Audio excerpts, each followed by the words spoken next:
Žrebom je odlučeno da se u 16. Fudbalskog kupa Srbije sastanu Novi Sad i Vojvodina. Zvaničnu utakmicu nisu igrali oko 19 godina, a do sada su imali 12 odmeravanja snaga. Oba tima ostvarila su po 4 pobjede, a 4 susreta su završena nerešenim rezultatom. Novi Sad je domaćin na stadionu Karađorđe, ali nije favorit za pobjedu. Nama ne može niko da zabrani da se sutra potrudimo i pokažemo u najboljem mogućem svetlu.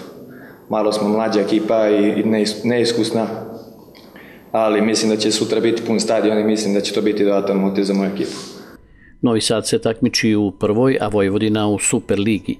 Međutim, kup je takmičenje u kojem se često događaju iznenađenja.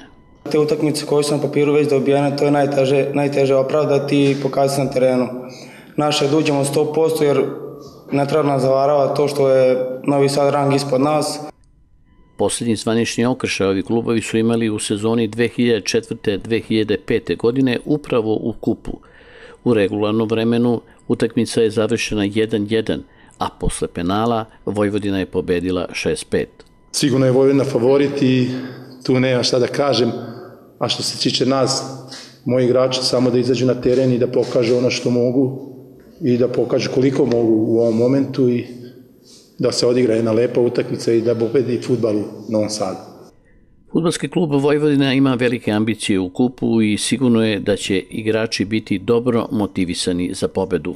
Ne postoji kategorija, ne postoji mesto na tabeli kad su ovakve utakmice i to nisu floskule.